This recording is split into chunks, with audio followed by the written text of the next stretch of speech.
সুপ্রিয় দর্শক, আমি আহমেদ সালেহীন স্বাগত জানাচ্ছি আজকের সম্পাদকীয়তে। সংবিধান সংস্কার পরিষদের অধিবেশন ডাকা না হলে রাজপথে আন্দোলনের হুঁশিয়ারি দিয়েছে 11 দলীয় জোট। জোটের সমন্বয়ক ও জামায়াত নেতা হামিদুর রহমান আজাদ বলেছেন, সংস্কার পরিষদের অধিবেশন না ডাকলে আগামীকালই সরকারের শেষ অধিবেশন হতে পারে। তবে স্বরাষ্ট্রমন্ত্রী সালাউদ্দিন আহমদ জানিয়েছেন, এ বিষয়ে সংসদে আলোচনা হতে পারে। এদিকে সম্প্রীতির বার্তা দিয়ে প্রধানমন্ত্রী তারেক রহমান বলেছেন, কেউ যেন আমাদের মধ্যে বিভেদ সৃষ্টি করতে না পারে। প্রাসঙ্গিক বিষয় নিয়ে আজকে সম্পাদকীয় সংসদ না রাজপথ, এ বিষয়ে কথা বলতে স্টুডিওতে উপস্থিত আছেন শহীদুল ইসলাম বাবুল, সংসদ সদস্য বিএনপি, এবং ডক্টর আতিক মুজাহিদ, সংসদ সদস্য এনসিপি। দর্শক, আপনারাও এই আলোচনায় অংশ নিতে পারেন। এই জন্য আপনাদের ফোন করতে হবে টেলিভিশনে দেখানো নম্বরে। এছাড়া ফেসবুকের মাধ্যমেও আপনাদের মন্তব্য পাঠাতে পারেন। আলোচনা শুরুর আগে জানিয়ে দেব আজকের প্রধান শিরোনামগুলো। ঈদের আগেই উৎসব ভাতা সহ মাসিক সম্মানী পেলেন ইমাম পুরোহিতরা। নির্বাচনী প্রতিশ্রুতি পূরণে প্রধানমন্ত্রীর। সব ধর্মের মানুষ মিলে শান্তিপূর্ণ দেশ গড়ার প্রত্যয়।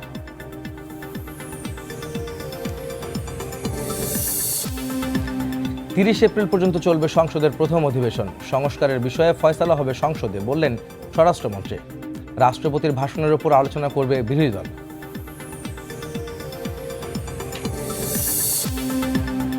ট্রেনের স্বস্তির ঈদযাত্রা, সড়কে তৎপর পুলিশ। লঞ্চে চাহিদা মতো তেল না পাওয়ার অভিযোগ। গণপরিবহনে পর্যাপ্ত জ্বালানি সরবরাহের প্রতিশ্রুতি মন্ত্রীর।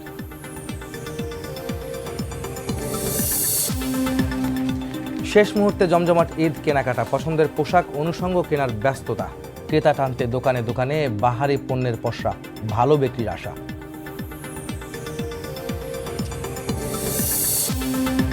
এবং ইসরায়েলে ফের ক্ষেপণাস্ত্রের আঘাত ইরানের। তেহরানের লাইফলাইন খার্গ দ্বীপে মার্কিন হামলা।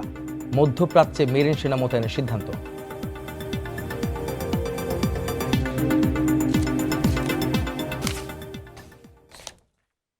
দর্শক, সবাইকে স্বাগত জানাচ্ছি আজকের সম্পাদকীয়তে, যেখানে আসলে আজকে আমাদের বিষয়বস্তু রয়েছে সংসদ না রাজপথের। কারণ মূলত সংসদ যখন বসেছে ঠিক সেই মুহূর্তে সংবিধান সংস্কার পরিষদ অধিবেশন ডাকা নিয়ে বিরোধী শিবিরে একটি উত্তেজনা কাজ করছে, এবং তারা আসলে বলছেন যে যদি সংবিধান সংস্কার পরিষদের অধিবেশন না ডাকা হয় তবে এই সরকারের মেয়াদ হতো আগামীকাল, অর্থাৎ অধিবেশন হবে, শেষ অধিবেশন হবে কাল।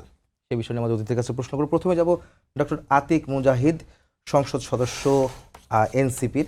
আমি জানতে চাই, আসলে আপনারা সরকার গঠন হলো মাত্র কয়দিন হলো, আপনারাও সংসদে গেলেন, প্রথম দিনে গিয়ে ওয়াকআউট করলেন, সেই বিষয়ে আমরা দেখতে পেয়েছি রাষ্ট্রপতির ভাষণের কারণে, রাষ্ট্রপতির কারণে।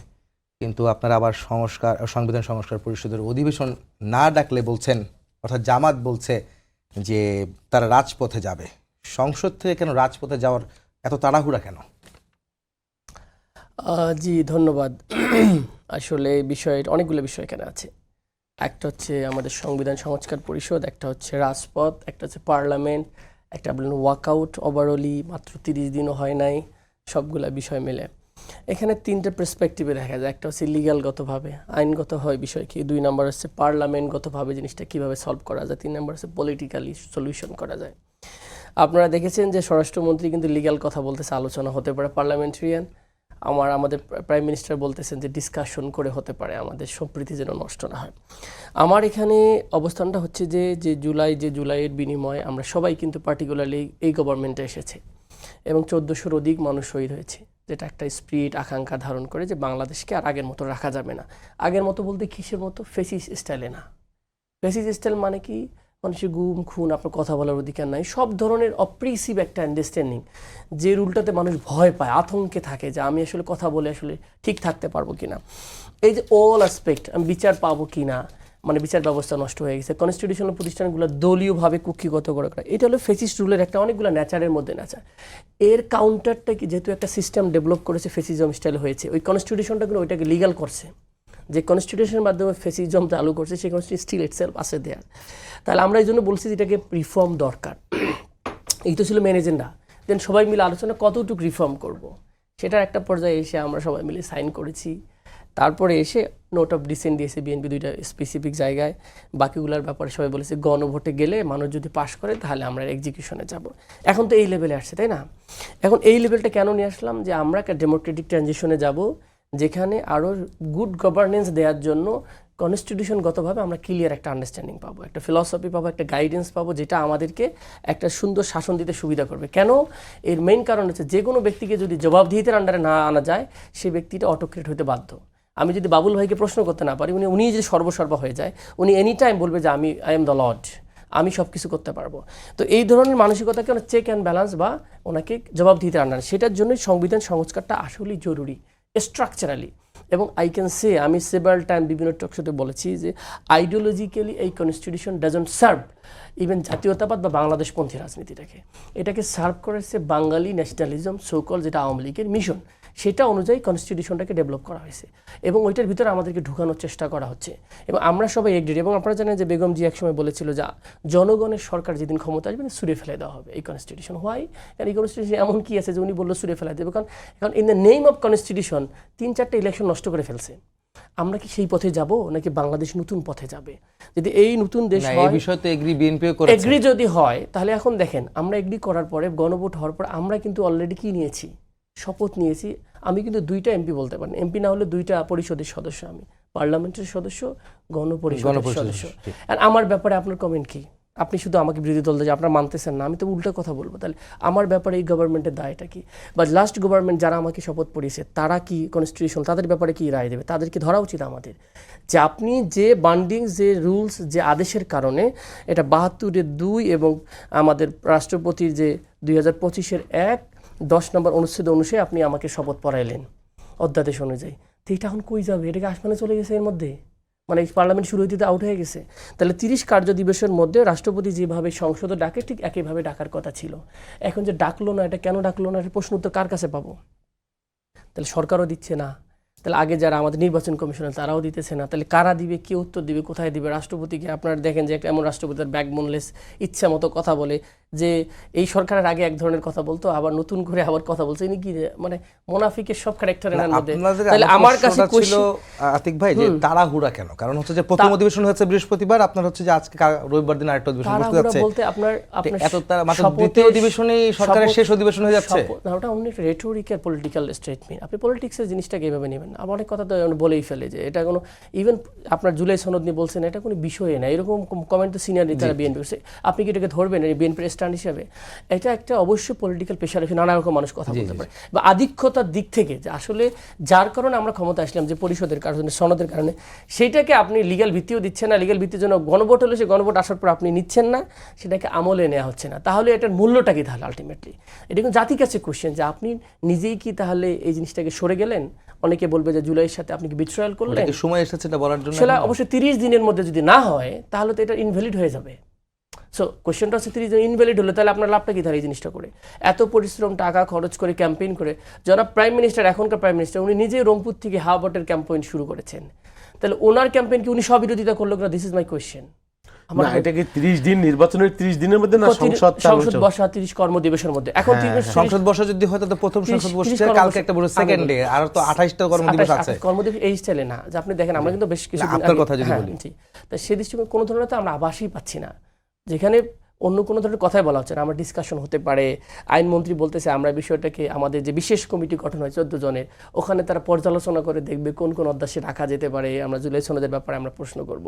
It's kind of not clear. আপনি ক্লিয়ার করেন যে আপনি করবেন কি করবেন না। বাবুল ভাই এই বিষয়টা ক্লিয়ার করেন, আপনার কাছে চাই, আপনি একটু শুনলেন তো আতিক ভাইয়ের কথা। অস্থিরতা বুঝছেন, এই অস্থিরতা শুরু হয়েছে আওয়ামী লীগের আমল থেকে। বাজারে যাবেন অস্থিরতা, রাস্তায় হাঁটবেন অস্থিরতা, কে কার আগে যাবে, কে কারে উড়ে দিবে, এই তাড়াতাড়ি দেন, এই উঠেন, মানে সর্বব্যাপী মানে অস্থিরতা, যুদ্ধ। এইটা প্রয়োজন নাই। একটা গণতান্ত্রিক সরকার প্রতিষ্ঠিত হয়েছে বাংলাদেশে, আইন আছে, আদালত আছে, পার্লামেন্ট আছে, সব কিছু কেন্দ্রবিন্দু হবে পার্লামেন্ট। তর্ক হবে, বিতর্ক হবে, হ্যাঁ, ডিবেট হবে, সুস্থ রাজনৈতিক চর্চা হবে সেখানে। জনগণের যে দাবি, সমস্ত দাবি নিয়ে এখানে আলোচনা করা হবে। বিএনপি গুলি করে মানুষ মেরে ক্ষমতায় থাকতে চাবে না, বিএনপি ফ্যাসিস্ট কোনোদিন হয়নি, হবে না। সুতরাং আপনারা একটু ধৈর্য রাখবেন, সকলে মিলে আমরা দেশটাকে এগিয়ে নেব, দেশের জন্য যেটা ভালো সেটাই হবে। এখন আপনার কি সংবিধান বাস্তবায়ন পরিষদ বা যেটা কথা বলা অধিবেশন ডাকা নিয়ে, অধিবেশন ডাকা বা সংস্কার আদৌ হবে কি হবে না সেটা নিয়ে অস্থিরতা তৈরি হয়েছে। এটা নিয়ে কোনো, এটা তো বিএনপিরই কমিটমেন্ট। আপনার আগে বিএনপি কমিটমেন্ট যে বিএনপি সংবিধানের অনেকগুলা যেগুলা গণবিরোধী বা যেগুলা ক্ষমতাকে রিজিমকে আঁকড়ে থাকার জন্য সহায়ক, সেগুলো বিএনপি অমিট করবে। 31 দফার মধ্যে যা আছে আপনার এই 30 আপনার এই কি বলে এই জুলাই চার্টারের মধ্যে প্রায় তাই কাছাকাছি আসি, কিছু পার্থক্য বেঁধে রেখে বিএনপি যে বিষয়গুলো নোট অফ ডিসেন্ট দিয়েছে তার বাইরে একটা বিষয় বিএনপি ডিজন করে না গণমানুষের সাথে। আপনি দেখছেন না বিএনপি কেউ কেউ বলছে যে হাতের আঙুলের ভোটের দাগ এখনো মুছে নাই, বিএনপি প্রতিশ্রুতি বাস্তবায়ন শুরু করে দিয়েছে।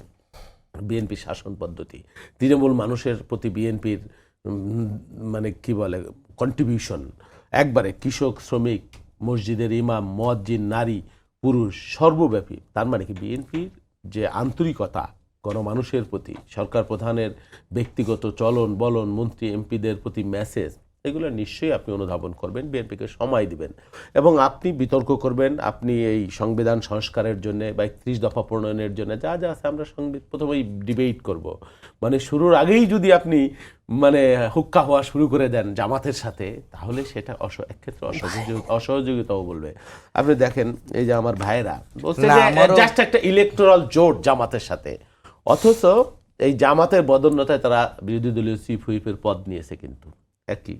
হ্যাঁ, এবং যদি জামাত ক্ষমতায় যেত তাদেরকে মন্ত্রীও বানাতো। তার মানে কি এইসব কথা বাতুলতা, যে শুধু ইলেকট্রাল জোট, তাদের এক একজন এক রকম বলে।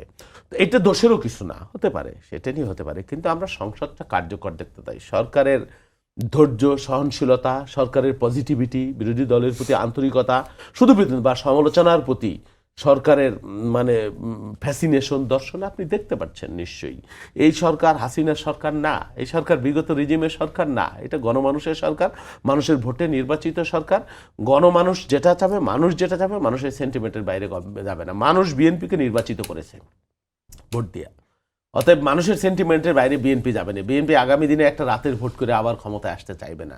সুতরাং গণমানুষের আশা আকাঙ্ক্ষার বাইরে চিন্তা, এটা বিএনপির মতো আপনার কথা আমি পরিষ্কার, কিন্তু ঘটনা হচ্ছে যে আতিক ভাই যে প্রশ্নটা তুলেছেন যে আসলে তারা পরিষ্কার না এই অর্থে যে তারা জানতে চায় আসলে সংবিধান সংস্কার পরিষদ অধিবেশনকে আদৌ বসবে, কবে বসবে, কবে নাগাদ বসতে পারে, সেই বিষয়ে তিনি প্রশ্ন তুলেছেন। আপনি কিন্তু এই বিষয়ে আপনাকে জানতে চাইছেন। আমি বুঝতে পেরেছি পরিষ্কার আপনার কথা। শোনেন, 5ই আগস্ট গণ অভ্যুত্থানের পরে অনেক গুজামিল আছে। আমরা সংবিধান মেনেছি, আবার মানিনি, বেশিরভাগই মেনেছি, খুব কম মানিনি, এরকম একটা ইস্যু। তাই তো 5ই আগস্টে যখন ফ্যাসিস্ট রেজিমের পতন হয়ে গেল, তখন আপনি প্রেসিডেন্টকে কেন রেখে দিয়েছেন? কেন গণভবনে আপনি যাননি? কেন গণভবন আক্রমণ করা হয়নি? না বঙ্গভবন, গণভবনে আক্রমণ করেছেন, সব জায়গায় পালাই গেল সবাই। না না আমার কথা না, আমি শেষ আমি আপনাকে বোঝার জন্য বলছি। তাহলে যারা এর মাস্টার মাইন্ড ছিলেন তারা নিশ্চয়ই চিন্তা করেছেন যেখানে একটা শূন্যতা তৈরি হোক, এটা প্রয়োজন নাই, একটা তো জায়গা রাখতে হবে। হ্যাঁ, সাংবিধানিক শূন্যতা তৈরি হবে প্রেসিডেন্ট চলে গেলে, সেই জন্যই হয়তো সেখানে তারা কেউ যায়নি। তাহলে যারা যায়নি এরা আমি দোষের কিছু বলছি না, শূন্যতা তৈরি হয় না। আচ্ছা, আপনি প্রেসিডেন্টের অধীনে শপথ নিলেন, উপদেষ্টা হলেন, এখন সেই প্রেসিডেন্টকে আপনার দেখলেই গাত্রদাহ শুরু হয়ে যায়। এটা কি বৈপরীত্য না? এটা কি গুজামিল না? সেই জন্য আমরা বলছি কাউকে না কাউকে তো শুরু করতে হবে। আমরা সংবিধান মেনেছি, বেশিরভাগই মেনেছি, অধ্যাদেশ জারি করেছি প্রেসিডেন্টকে দিয়ে, অনেকগুলো অধ্যাদেশ। তো এখন তার বক্তৃতা আপনার ভালো লাগছে না, তাকে দেখতে আপনার ভালো লাগছে না, এখন কেন, তখন কেন নয়? এই একটা প্রশ্ন তো আছেই। আর একটা কথা হলো, আমি বলি, আপনি বলবেন, আর একটা কথা হলো আমরা এই সংবিধান মেনেই চলবার চেষ্টা করছি, শেষ তো করতে হবে, বিশৃঙ্খলার একটা জায়গায় তো শেষ হতে হবে। আপনি তো একটা নিয়মে চলবেন, তাহলে নিয়মে চলতে হলেও তো সেই শুরুটা করতে হবে। আপনার এই জুলাই সংবিধানের মধ্যে আপনার কি বলে ওই যে কি সংবিধান সংস্কার পরিষদ বলতে কোনো শব্দ নাই। এটা আমরা সকলে মিলে এটা অন্তর্ভুক্ত করতে পারি। হ্যাঁ, যদি জুলাই চার্টার বাস্তবায়ন করতে হয় বা 31 দফা বাস্তবায়ন করতে হয়, আমরা অন্তর্ভুক্ত করে প্রয়োজনে আমরা সকলে মিলে আমরা শপথ নিব। আপনি গায়ের জোরে এটা বললে তো আর হবে না, আপনি নিয়ম করলে তো। হ্যাঁ, গণভোট হয়েছে, গণভোট যদি হওয়ার পরে যদি অটোমেটিক্যালি সংস্কার বাস্তবায়ন হয়ে যাইতো, তাহলে আবার সংস্কার পরিষদের দরকারটা কি? তাইলে আবার সংস্কার পরিষদ হিসেবে আপনার শপথ নেবার প্রয়োজন কি? সেই জন্য প্রত্যেকটা জায়গায় গোজামিল আছে, অন্তমিল আছে, বিরোধ আছে, বৈপরীত্য আছে। আমরা আলোচনা করে সবাই শেষ করব। এখন রাজপথের আন্দোলন তো শেষ হয়ে গেছে, এটাই যদি চান তা আন্দোলন করতে থাকেন, আবার সেই জিরো থেকে আবার শুরু করি। এই জায়গাতে সরকার আসলে কি ভাবছে? আপনাদের সরকার মানে যখন রাজপথে আসার হুঁশিয়ারি সেই জন্য জামাত বা 11 দলের জোট, এবং কালকে শেষ অধিবেশন হতে যাচ্ছে কিনা, 15 সদস্যের একটা কমিটি হয়েছে, এখানে সরকার দল বিরোধী দল সকলেই আছে। আমরা সেখানে আলোচনা করব যে কোন ওয়েতে আমরা এই সংস্কারগুলো করব বা কি সংস্কারগুলো করব, নোট অফ ডিসেন্টের বিষয় কি আছে, সংবিধান সংস্কার পরিষদ হিসেবে আমরা শপথ নিব কি না। এখনই যদি আপনি হুঙ্কার দিয়ে রাজপথে বাংলাদেশ অচল করে দিবেন তাহলে তো যা ছিল তাই। সরকার কি করবে তাহলে এখানে? না, সরকার আলোচনা করবে, সরকার সংসদকে আলোচনা সবকিছুর বলতে কেন্দ্রবিন্দু আপনার তো করতে স্বরাষ্ট্রমন্ত্রী চায়। বলেছে সংসদকে আলোচনার পথ দেখছেন না। অফকোর্স সংসদই হবে সবকিছুর কেন্দ্রবিন্দু, আলোচনার কেন্দ্রবিন্দু। আচ্ছা আতিক ভাই, আপনি একটু ওনার কথার ব্যাখ্যাটা দেন আসলে, উনি যে বলছেন যে সময় দিতে হবে, মানে আপনি আসলেন, দেখলেন, তারপর তার নিয়ে আলোচনা হতে পারে, আলোচনার জায়গা থেকে রাজপথে কেন আবার আসতে হবে আবার? রাজপথে তো আমি বললাম যে পলিটিক্সে তো নানা রকম পদ্ধতি আছে, প্রেশার দেওয়ার গভর্নমেন্টকে। আপনি জনগণের ভাষাটাকে নানাভাবে রিফ্লেক্ট করতে পারেন। একটা হলো আপনি গণভোটের মাধ্যমে রিফ্লেক্ট পেয়েছেন, এখন ওটা বাস্তবায়ন করতেছে না, আপনি পার্লামেন্টে কথা বললেন শুনলো না, তখন তো আপনি ডেমনস্ট্রেশন করবেন। ডেমনস্ট্রেশনটা নানা পদ্ধতিতে হতে পারে। তো সেটার ক্ষেত্রে ডেমনস্ট্রেশনই বলতেছে যে আমরা হয়তো যদি না শুনে তাহলে সরকারকে তো শোনানোর জন্য আমাদের মানুষের ভাষাটা শোনাইতে হবে। তাহলে 71% লোক ভোট দিয়েছে, তাদের ভোটের কোনো মূল্য নেই। বিষয়টা তো এইরকম দাঁড়িয়েছে। সেটার ব্যাপারে আরেকটা ইন্টারেস্টিং কোয়েশ্চেন, ভাই বললো যে বিএনপি ফর অল। তা বিএনপি ফর যদি অল হয়, আজকে 5 জন প্রশাসক নিয়োগ দিয়েছে, this people are from common people or BNP people, সবাই বিএনপির পোস্টেড সেই অঞ্চলের আহ্বায়ক সেক্রেটারি, খেয়াল করেন। অথচ এই 2 জন প্রশাসক নিয়োগ দিয়েছে, একজন অ্যাডমিন থেকে আর একজন ইজাজ সাহেবকে দিয়েছেন। এইটা নিয়ে কত আম্বিদাম্বি হয়েছে, এটা অনির্বাচিত, এই সেই কত কিছু। তাহলে 11 জন প্রশাসক নিয়োগ দেওয়া হলো। তাই আমরা এটা খুবই কনস্টিটিউশনাল এবং খুবই বিএনপি খুবই ভালো কাজ করেছে। আরেকটা বিএনপি ভালো কাজ করেছে, সেটা হলো এই কনস্টিটিউশনাল প্রতিষ্ঠান দুদকের, ওখান থেকে একজন বসাই দিয়েছেন ওনারা। তারপর আমরা দেখলাম যে বাংলাদেশ ব্যাংকে একজনকে বসাই দিয়েছেন, খুবই চমৎকার স্টাইলে বসিয়ে দিয়েছেন এবং খুবই চমৎকার একটা বিএনপি ফর অল যে কাজগুলো সেগুলো করতেছেন। তো এগুলা, এবং আজকে আমরা দেখলাম যে প্রধানমন্ত্রী ত্রাণ তহবিল থেকে মাত্র 215 জন বা 13 জন যারা ওনাদের নির্বাচিত হয়েছেন তাদের ব্যাপারে শুধু বরাদ্দ এসেছে। তাহলে আমরা আসলে বুঝতেই পারতেছি যে বিএনপি ফর অল নাকি। তো এরকম অসংখ্য জিনিস দেখতে পারো, ভাই হয়তো বাবুল ভাই হয়তো খেয়াল করে নেই। তাহলে এই জিনিসগুলো যদি পার্মানেন্টলি, আপনি যে বলেন আলোচনার বিষয় একটা জিনিস ডেফিনেটলি, কিন্তু আপনার ডিসক্রিমিনেশন করা বা আলোচনার এক ধরনের কথাবার্তা, কাজে আরেক ধরনের আচরণ, এটা তো মানুষের ভিতরে সন্দেহ তৈরি করে দেয়। আপনি যে বলবেন ঠিক আছে আলোচনা করব, ঠিক আছে বলে দেখ যে আমরা এর পরের সেশনে ক্লিয়ারলি যে এই জিনিসটা কি হবে, আমরা শপথ নিব কি নিব না, এটা নিয়ে আসলে আলোচনা করি, মেক ইট ক্লিয়ার, তাহলে তো আপনার কনফিউশন থাকে না। নাহিদ তো বলেছে যে, নাহিদ তো ভেরি ইন্টারেস্টিং স্টেটমেন্ট দিচ্ছে, আমরা সরকার দলের অবস্থান বুঝে কিন্তু পজিশন নিব। নাহিদের স্টেটমেন্ট দেখেন যদি আমরা, ওনারা এটা নিয়ে কি আলোচনা করে সেটার পরে আমরা সিদ্ধান্ত নিব যে জুলাই সনদ এবং সংস্কার পরিষদ নিয়ে অবস্থানটা কি সরকারের। I see it very positive approach যে প্রাইম মিনিস্টার যেহেতু বলেছেন যে we will discuss, we should not divide it in terms of nation interest, ধরেন যে রাষ্ট্রের একটা ইন্টারেস্টের ক্ষেত্রে। আচ্ছা আমি এই জিনিসটা বুঝি না, এই সংবিধান রিফর্ম হলো 31 দফা, আজকেও কিন্তু দেখে আসছি ভাই, যদি রাষ্ট্রটা রিফর্ম হয় বা সুন্দর পরিবেশ হয়, এটাতে কি বিএনপির ক্ষতি আছে? বিএনপি অস্বীকার করলো। আমার ভাই আমি বলি, আমার জায়গাটা আসেন, আপনি তো বলতে দিলেন। তাহলে আমরা যদি আরেকটা ভাই আরেকটা কথা বলি ভাই, আমরা অপোজিশন ডাজন্ট মিন যে আমরা গভর্নমেন্টের পার্ট না, এটা একটা বাংলাদেশের বাজে concept. Exactly, we have 300 parliament member, we are together, we are working for the good policy. আপনি যখন সরকারিভাবে পলিসি নিচ্ছেন, we are also the part of this policy, আমরা আর্গুমেন্ট দেখাচ্ছি এবং এক্সিকিউশনকে মনিটরিং করতেছি লোকাল পর্যায়ে। আমরা কিন্তু আমাদের এলাকার মনিটর, আপনি যে পলিসি নিচ্ছেন আপনার গভর্নমেন্টের, গভর্নমেন্ট ভিন্ন হতে পারে কিন্তু পলিসিটা আমার এলাকায় যে রাস্তাঘাট বা যে কোনো জিনিস বানাচ্ছেন সেটা কিন্তু অবজার্ভ করার জন্য দায়িত্ব হচ্ছে ওই অঞ্চলের কি পার্লামেন্ট মেম্বার। সুতরাং এইভাবে যে বাংলাদেশে আসলে আন্ডারস্ট্যান্ডিং তো অনেকের ক্লিয়ার নাই যে পার্লামেন্ট মেম্বার কোনো দলের বাজেট হয় না, এটা পার্টিকুলারলি হয় কনস্টিটিউয়েন্সি বেজ হয়। তাহলে আমি 50% লোক বা আমার 51% ভোট দিতে, তাহলে আমি 51% পার্লামেন্ট মেম্বার হবো? নো, আই রিপ্রেজেন্ট, যেহেতু আমরা এক্স্যাক্টলি অল পিপলের। তো যখন এই জন্য দেখবেন আমাদের স্পিকার হওয়ার পর উনি কিন্তু পদত্যাগ করেন দলীয় পদ থেকে, দল থেকে না, দলীয় পদ থেকে পদত্যাগ। কারণটা কি, উনি হওয়ার চেষ্টা করে একটা ইউনিভার্সাল হওয়ার চেষ্টা করে, ন্যাশনাল হওয়ার চেষ্টা করে, কারণ ব্রডার সেন্স থেকে দেখতে হবে। দলীয় দিয়ে তো আপনি কারণ দলীয় দিয়ে তাহলে আপনি যদি 50% লোককে সবসময় বাদ দিয়ে দেন তাহলে দেশের তো উন্নয়নটা কালেক্টিভ হবে না। হ্যাঁ, মানুষ ভোটের সময় ক্যাম্পেইন করে, দুই ভাই তো আমরা মারামারি করবো নাকি? ডেমোক্রেটিক স্টাইল মানে কি, we will go for good policy, আমরা একে অপরকে কম্পিট করবো, ইটস এ গুড কম্পিটিটর। এরকম না যে আমরা মারামারি কম্পিটিটর করবো, আরে ভাই তো আপনাকে মানে আমার লাভ নেই, তাহলে কিসের আমরা হিউম্যান সায়েন্স, পলিটিক্যাল সায়েন্স, রাষ্ট্রবিজ্ঞান পড়ি, আমরা রাষ্ট্রতন্ত্র তৈরি করার চেষ্টা করতেছি। So for the sake of better government and better Bangladesh আমরা টুগেদার কিন্তু কাজ করতেছি। আমরা তো একই হলের কিন্তু আমরা দুই পজিশনে নিছি, আমরা মনে করছি জাতীয়তাবাদীর আন্ডারস্ট্যান্ডিং দিয়ে উনি মনে করতেছেন এনসিপি ধারা রাজনীতি দিয়ে আমি বাংলাদেশে একটা গুড জায়গায় নিয়ে যাবো, বাংলাদেশ একটা আত্ম জায়গায় নিয়ে যাবো, এইটাও তো কাজ করতেছি। এই জন্য পার্লামেন্টে আমি যুক্তিতর্ক করছি, উনি যুক্তিতর্ক করতেছে। এটা হচ্ছে বলে সিভিল একটা রাষ্ট্রের ক্ষেত্রে বলা হয়। আমরা কি মাসেল পাওয়ার রাষ্ট্র বদল করছি, মাফিয়াতন্ত্র, এই না আমারটাই হবে।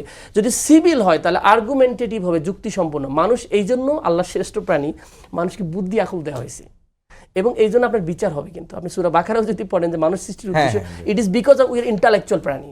তো এটাও যদি হয়ে থাকে, সুতরাং আমরা সেই জায়গায় ইন্টেলিজেন্টলি কাজ করবো, সবাই মিলে কাজ করবো বেটার বাংলাদেশের জন্য। যে আতিক ভাই, আমি কথা বুঝতে পারছি আপনাকে যে প্রশ্নটা করতেছিলাম, যে বাবুল ভাই বলেছেন যে আসলে উনি একটি ভাষা ইউজ করেছেন যে বঙ্গভবনে কেন আপনারা হামলা করেনি। এর ব্যাখ্যা হচ্ছে যে আপনারা এই রাষ্ট্রপতির অধীনেই আপনাদের দুজন উপদেষ্টা কিন্তু শপথ নিয়েছিল অন্তর্বর্তীকালীন সরকারের উপদেষ্টা হিসাবে। সেই রাষ্ট্রপতির যেদিন ভাষণ দিলেন অধিবেশনে, আপনাদের সেখানে কিন্তু এনসিপির আপনিও ছিলেন, আপনারা কিন্তু ওয়াকআউট করেছেন। এই দ্বিচারিতা কেন? এটা কিন্তু বিএনপি থেকে প্রশ্নটা তোলা হচ্ছে এবং সাধারণ মানুষের মধ্যে কিন্তু প্রশ্নটা রয়েছে যে কেন দ্বিচারিতা আপনাদের মধ্যে? যেই রাষ্ট্রপতির কাছে শপথ নিয়ে সেই রাষ্ট্রপতির ভাষণ কেন শুনবেন না আপনারা? আসলে দেখেন, মানে একটা জিনিস ওই সময় সালাউদ্দিন সাহেবের স্টেটমেন্টটা পড়া দরকার। আমি কালকেও দেখছি সাংবিধানিক সংকট ঘটবে, সুতরাং হাসনাত আবদুল্লাহ সহকারে আমরা কিন্তু সবাই আন্দোলন করতে চাইছিলাম সুপ্পু সাহেবের পদত্যাগ, খেয়াল করে ভুলে যায় না। জি, উনি বললো একটা স্টেটমেন্টের এক কথা বারবার বলতে হয়। উনি বলেছে যে আমাকে বিএনপি সাপোর্ট দিয়েছে, 3 বাহিনীর প্রধান সাপোর্ট দিয়েছে। এই চুপ্পু সাহেব বলেছে না রিসেন্ট একটা আর্টিকেলে। তার কি বুঝলেন যে বিএনপি সাপোর্ট, সাংবিধানিক সংকট ঘটবে। তাহলে এখন সাংবিধানিক সংকটের সমস্যা তো নাই, স্পিকার আছে, আপনার প্রধান বিচারপতি আছে, ওকে একজনকে সরাই দেন। আমরা ডক্টর মোশাররফ সাহেবকে নিয়ে এসে সভাপতি বানাইলাম। আপনারা এখন আমাকে সংবিধান কোন নিয়ম থেকে দেখাবেন? লাস্ট স্পিকার হ্যান্ড ওভার করছে পাওয়ার কার কাছে? ওদের প্রথম অধিবেশন ছিল। আপনি আমাকে বুঝান, আপনি সাংবিধানিক সংকট সমাধান করছেন। আমি বলি সাংবিধানিক সংকট সমাধান করছি তো আমরা, যে একটা সিনিয়র পার্লামেন্টারিয়ানকে আমরা সভাপতির আসনে বসানোর সুযোগ আছে। ওই সময় তো ছিল, বাট তাহলে ওই সময় আপনি চান নাই। এটাই একটা জিনিস রাইখে দিলেন যে লোক, মানে তার লোকের ক্যারেক্টার এত বেশি। এবং আমরা আন্দোলন করতেছি, বিএনপির লোক সব হাসতেছে, তারপর ওনারা সাপোর্ট দিতেছে। কেন যে এখানে রাখতেছে আমার কাছে খুব আজব লাগে এই মানুষের ক্যারেক্টারটা। ওনার তো ভাই কীভাবে উনি এখানে আসেন? উনি কি এই পদত্যাগ করার মতো নিজের কোনো ক্যাপাসিটি নেই নাকি? ওনাকে পদত্যাগ করা যাবে না নাকি? ওনাকে কেউ নিষেধ করছে নাকি? না বাইন্দে রাখছে যে পদত্যাগ করিস না ভাই। আর এত কিছু বলার পরও মানে উনি এই পদের মধ্যে যে কী মজা, কী মধু আছে, I do not understand it. এবং বিএনপির লোকজন ম্যাক্সিমাম সদস্যরা হয়তো পাবলিক প্লেসে বলে না, পার্টির স্ট্যান্ডের কারণে, কিন্তু আমাদের সাথে ডিসকাশনে বলে যে এই লোকটাকে তো ওনারাও দেখতে পারে না। তো কেন, কীভাবে আছে, এটা কী জন্য আছে? এটা একটা আমার কাছে বিগ কোশ্চেন। রাষ্ট্রপতি থাকতে হবে কেন? এখন স্পিকার কাছে হ্যান্ড ওভার করতে পারে উনি, আমাদের প্রধান বিচারপতির রাখতে পারে, বা এনি ওয়ানে যে সিস্টেম আছে সেভাবে। সাংবিধানিক সংকট আর ঘটবে না ভাই। তাহলে in the name of constitution, যেটা বিএনপি খুব ভালোবাসে, সাংবিধানিক বিষয়টাকে খুব ভালোবাসে, তার সাংবিধানকে রক্ষা করে এখন ওনাকে পদত্যাগ করতে বলুক, সমস্যাটা কি? আর এই ভাষণটা তো আমার কাছে আছে, এই ভাষণটা তো বিএনপি না, এটা যদিও মন্ত্রী পরিষদে ওনার মুখ দিয়ে। কিন্তু আমাদের ইস্যুটা ছিল ওই লোকটাকে আমরা রেসপেক্ট দেখাবো না, যে লোকটা বেসিক্যালি কিলার তো ছিল, কিলারের পার্ট ছিল, সহযোগী ছিল। শুধু তাই না, ওনার চরিত্রের ব্যাপারে এটা সবাই জানে, দুর্নীতির অভিযোগ আছে। একটা মানুষকে, একটা রাষ্ট্রের একটা প্রধানকে ভাই মিনিমাম রেসপেক্টবল জায়গা থেকে বলে। আমরা পার্লামেন্ট মেম্বাররা দাঁড়াইতেছি তার জন্য। আপনার নিজের, আমার প্রশ্ন আসলে ঘুরে ফিরে ওই জায়গাতেই আসে যে রাষ্ট্রপতির কাছে শপথ নিয়ে সেই নাহিদি কিন্তু বলছে রাষ্ট্রপতিকে অপসারণ করে গ্রেফতার করতে হবে। এখন দেখেন এই জায়গাটা আসলে সবিরোধীতে না, অনেক কনটেক্সট বেশ মানুষ যেমন চেঞ্জ হয়। যেমন বিএনপি ইলেকশনের আগের এক ধরনের অবস্থান, ইলেকশনের পরে এখন ওনারা ওই কনস্টিটিউশন ইস্যু না, এখন ইস্যুটা হচ্ছে পার্লামেন্টারি সুপ্রিমেসি। খেয়াল করেন ডিসকাশনের জায়গাটা আমি তাত্ত্বিকভাবে যদি যাই, একটা হচ্ছে পপুলার সভেরেন্টি, একটা হচ্ছে যে আপনার পার্লামেন্টারি সভেরেন্টি। পার্লামেন্টারি সভেরেন্টি মানে আমাদেরকে ইলেকশন করছে, সুতরাং জনগণের কোনো পাওয়ার নেই, জনগণ আমাদের অলরেডি রিপ্রেজেন্টেটিভ বানাইছে, সুতরাং এটাই সার্বভৌম, আমরা যার সিদ্ধান্ত নেব তাই। কিন্তু আমরা সার্বভৌম হওয়ার পরে পার্লামেন্টের একটা সিদ্ধান্ত আইন বানাই, আবার আদালতে গেলে সেটা নাই হয়ে যায়। খেয়াল করেন, তারপরে প্রকৃত জনগণের পাওয়ার এখানে এক্সিকিউশন হইতেছে না। তাহলে কিন্তু এটা হচ্ছে ওল্ড সিস্টেম, এটাতে করে মজা পাওয়া যায় যে পার্লামেন্ট আমরা ইচ্ছা মতো করবো, যে 2/3 যেহেতু আমাদের আছে। এই জিনিসটা গতদিনে বলছেন, যদি খালি ভাই 101ও হইতো তাহলে কিন্তু বিএনপি একটু বিপদে পড়েছে। 2/3 না, তাহলে প্রেসিডেন্ট একটু সমীহ করে ওনাদেরকে আদর করে আমাদেরকে অনেক কিছু পাস করতে হবে।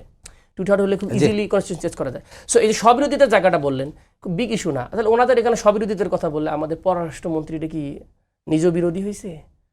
আমাদের বিডার যে আশিক সাহেব সম্পর্কে উড়ে উড়ে বেড়ায় বললেন বিএনপি, আজকে আবার রাইখা দিয়ে আবার আদরের করতেছেন।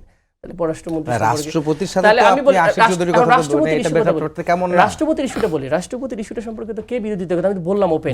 আতিক ভাই, আমি আপনার কথা ক্লিয়ার। আমি বাবুল ভাইয়ের কাছে যেতে, বাবুল ভাই এই প্রশ্নগুলোর উত্তর আসলে আপনারা বিএনপি কিভাবে দিবেন আমাকে একটু বলবেন। সেটা হচ্ছে যে কেন রাষ্ট্রপতিকে রাখতে হবে এত দাবির পরও? যে রাষ্ট্রপতির অপসারণ চাচ্ছে, গ্রেপ্তার চাচ্ছে, আওয়ামী লীগও চাইতেছে, আওয়ামী লীগও চায়, তারে কুলাঙ্গার করে দেখে আমি তো গালিগালাজ করে যে একটা কুলাঙ্গার এটা তো বলা হচ্ছে যে সংসদে ভাষণ দিতে গিয়ে আপনারা সংসদকে কুলুষিত করেছেন। এনসিপিও সাহেব মজাই লাগে দেখলে আর কি।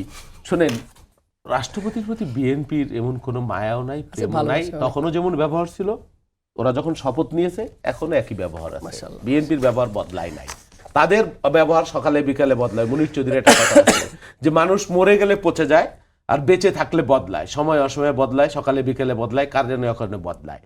তো এরকম বদলান বিএনপি বদলায় নাই। বিএনপি তখনও যেই পজিশনে ছিল এখনো একই পজিশনে আছে, ডিউ টু রিজন যে বিশৃঙ্খলা বিএনপি চায় নাই, নৈরাজ্য বিএনপি চায় না। যা ইচ্ছা তাই, আপনার কথায় আমার কথায়, যে দেশ সকালে একরকম চলবে বিকালে একরকম চলবে এরকম না।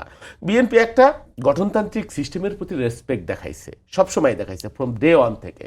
এবং সেই জায়গায়, কারণ দায়িত্বশীল রাজনৈতিক দল, বিএনপিকে সরকার চালাইতে হবে। বিএনপি জানে, তারা যতই বলুক যে 3 ভাগের 2 ভাগ। আপনি রেসপেক্ট দেখাইতে গিয়ে কি আপনি দোসরের সহযোগী কি আপনি ভাই রাষ্ট্র সর্বোচ্চ ক্ষমতায় রাখে কি আপনি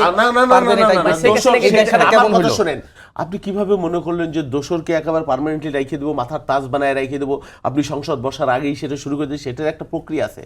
রাষ্ট্র প্রকৃতিতে সরাইতে হইলে সেই প্রক্রিয়াটা আপনি নিশ্চয়ই জানেন, আপনি সাংবাদিকতা করেন, কিভাবে সরাইতে হয়। সেটা একটা ইমপিচমেন্ট লাগে, পার্লামেন্ট। সেই বিষয় নিয়ে আপনি কথা বলেন। আমি গায়ের জোরে